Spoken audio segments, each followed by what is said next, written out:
Hello विद्यार्थियों, इस video में हम बीए पार्ट सेकंड के पेपर सेकंड के अंतर्गत टॉपिक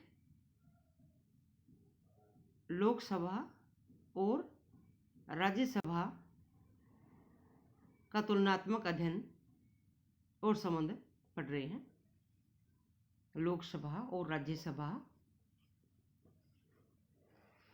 का तुलनात्मक अध्ययन करते हुए उनके जो आपसी संबंध हैं, पारस्परिक संबंध है, दोनों का पढ़ रहे हैं। भारतीय संसद के दो सदन हैं, लोकसभा और राज्यसभा। लोकसभा निम्न सदन है और राज्यसभा उच्च सदन है।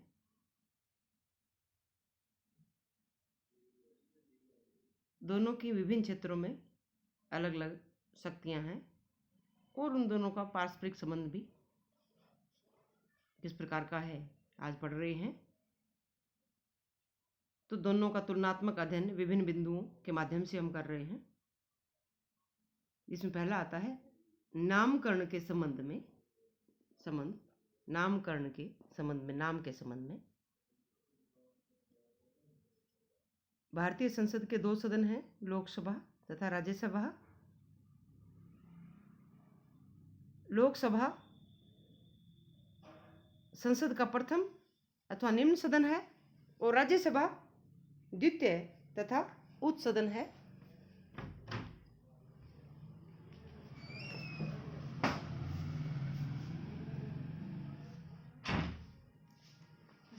लोकसभा को लोकप्रिय सदन और राज्यसभा को वरिष्ठ सदन भी कहा जाता है,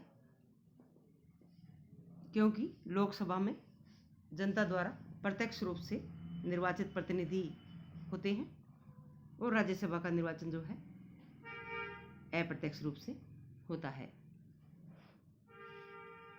दूसरा जो बिंदु आता है वह है प्रतिनिधित्व के संबंध में।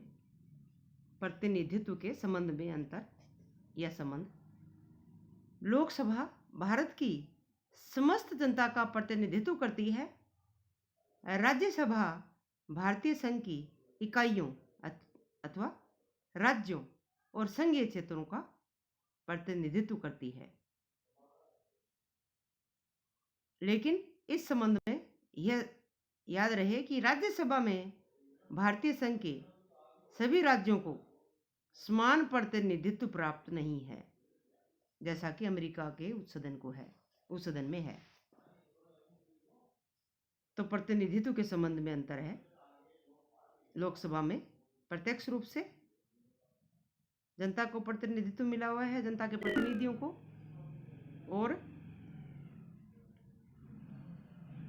राज्यसभा में प्रांतों के प्रतिनिधि अप्रत्यक्ष रूप से निर्वाचित होकर आते हैं।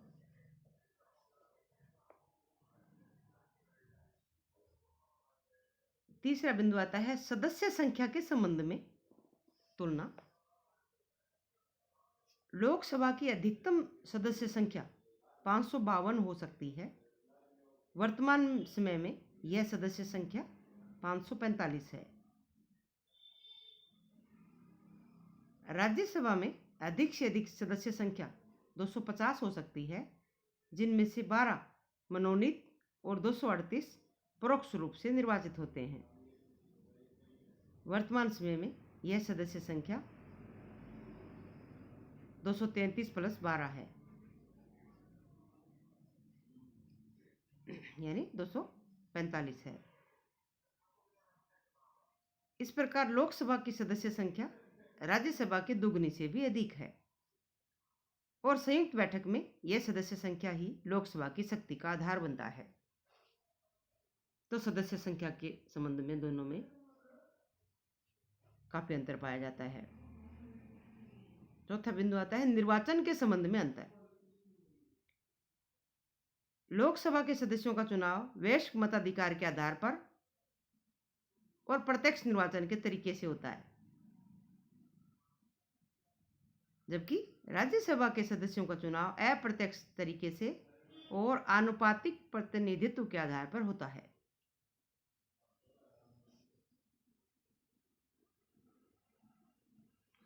आगे है कार्यकाल के संबंध में अंतर। लोकसभा का कार्यकाल 5 वर्ष है, लेकिन राज्यसभा एक स्थायी सदन है जो कभी भंग नहीं होता है। राज्यसभा के सदस्यों का कार्यकाल 6 वर्ष है। इसके 1/3 सदस्य प्रति 2 वर्ष के बाद अवकाश ग्रहण कर लेते हैं और इतने ही नए सदस्य निर्वाचित होकर आ जाते हैं। तो कार्यकाल के संबंध में भी दोनों में अंतर है।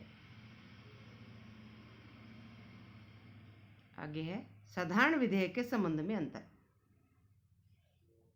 सैद्धांतिक दृष्टि से साधारण या अवित्तीय विधेयकों के संबंध में दोनों सदनों की शक्तियां बराबर हैं।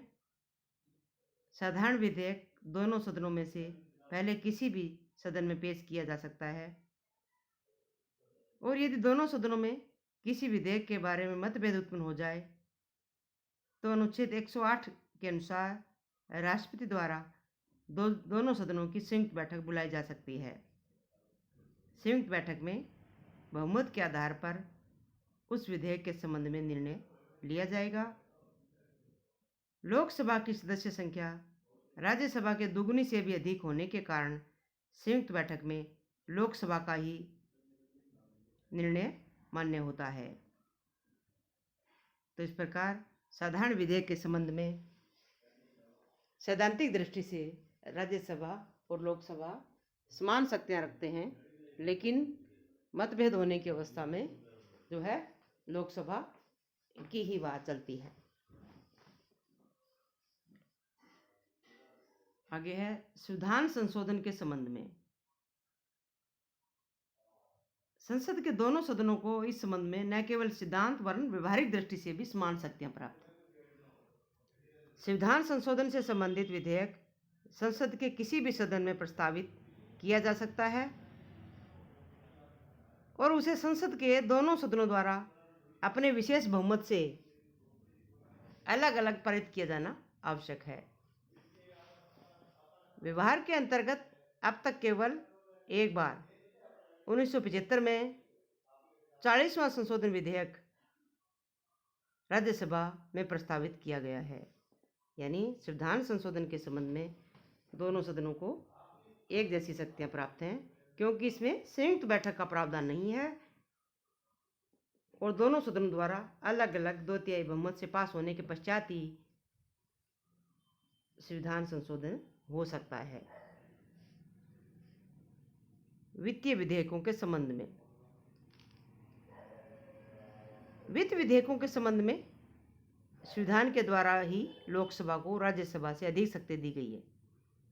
संविधान के अनुसार वित्त विधेयक लोकसभा में ही प्रस्तावित किए जाएंगे और लोकसभा से पारित होने पर ये विधेयक राज्यसभा में आएंगे, जिसके द्वारा अधिक से अधिक 14 दिन तक ऐसे किसी विधेयक पर विचार किया जा सकता है।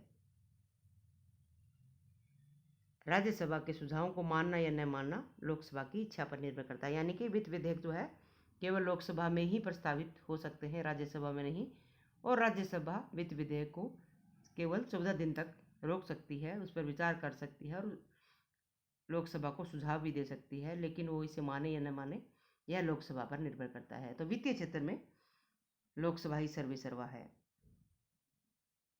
कार्यपालिका पर नियंत्रण के संबंध में अन्य बिंदु आता है। संसदात्मक शासन में मंत्रिमंडल संसद के लोकप्रिय सदन के प्रति उत्तरदायी होता है। अतः भारत में भी मंत्रिमंडल लोकसभा के ही प्रति सामूहिक रूप से उत्तरदायी है, राज्यसभा के प्रति नहीं। राज्यसभा के सदस्य मंत्रियों से प्रश्न पूछ सकते हैं, पूरक प्रश्न पूछ सकते हैं और उसकी आलोचना कर सकते हैं, परंतु अविश्वास प्रस्ताव के आधार पर मंत्रिमंडल को पदच्युत करने का अधिकार केवल लोकसभा को ही प्राप्त है। तो इस प्रकार से कार्यपालिका पर नियंत्रण की जो शक्ति है वह भी लोकसभा को ही अधिक है, राज्यसभा को कम है। आगे का बिंदु आता है अन्य कार्यों और अधिकारों के संबंध में। राष्ट्रपति और उपराष्ट्रपति के निर्वाचन में दोनों ही सदनों के सदस्य समान रूप से भाग लेते हैं। राष्ट्रपति पर महाभियोग लगाने का अधिकार दोनों ही सदनों को है। एक सदन अभियोग लगाता है तो दूसरा उसकी जांच करता है। सर्वोच्च न्यायालय और उच्च न्यायालय के न्यायाधीशों, नियंत्रक और महालेखा परीक्षक तथा मुख्य चुनाव आयुक्त को पदच्युत करने के लिए दोनों सदनों की स्वीकृति आवश्यक है। राष्ट्रपति द्वारा की गई संकटकालीन घोषणा को स्वीकृति जो है संसद के दोनों सदनों के द्वारा दी जाती है। तो अन्य शक्तियों में दोनों की बराबर शक्तियां हैं। और राज्यसभा की कुछ अन्य शक्तियां, कुछ विशेष शक्तियां जो सिर्फ राज्यसभा को प्राप्त है, वो है अनुच्छेद 349 और 312 के तहत। 349 के अनुसार राज्यसभा उपस्थित और मतदान में भाग लेने वाले सदस्यों के 2/3 बहुमत से घोषित कर सकती है कि राष्ट्रीय हित में संसद को राज्य सूची के अमुक विषय पर कानून बनाना चाहिए। यानी राज्य सूची के किसी भी विषय पर जो है संसद को कानून बनाना चाहिए, ऐसा कोई प्रस्ताव जो है राज्यसभा अपने 2/3 बहुमत से पास कर सकती है। और फिर उस अवस्था में संसद को उस विषय पर 1 वर्ष के लिए कानून बनाने की शक्ति मिल जाती है। और अनुच्छेद 312 के अनुसार उपस्थित और मतदान में भाग लेने वाले सदस्यों के 2/3 बहुमत से राज्यसभा नवीन अखिल भारतीय सेवाओं की स्थापना के लिए प्रस्ताव पास कर सकती है। ये 2 शक्तियां जो हैं राज्यसभा को ही प्राप्त हैं, लोकसभा को नहीं है। तो कंक्लूजन के तौर पे हम कह सकते हैं कि लोकसभा और राज्यसभा का तुलनात्मक अध्ययन करें तो लोकसभा अधिक शक्तिशाली है राज्यसभा की तुलना में, क्योंकि साधारण विधेयक का अगर जिक्र करें तो दोनों को बराबर शक्ति दी है सिद्धांत में, लेकिन जब मतभेद उपस्थित होते हैं तो विशेष बैठक बुलाई जाती है, संयुक्त बैठक बुलाई जाती है और उसमें बहुमत से निर्णय होते हैं। तो बहुमत हमेशा जो है लोकसभा की सदस्य संख्या राज्यसभा से दुगने से भी ज़्यादा होने के कारण लोकसभा के पक्ष में जाता है।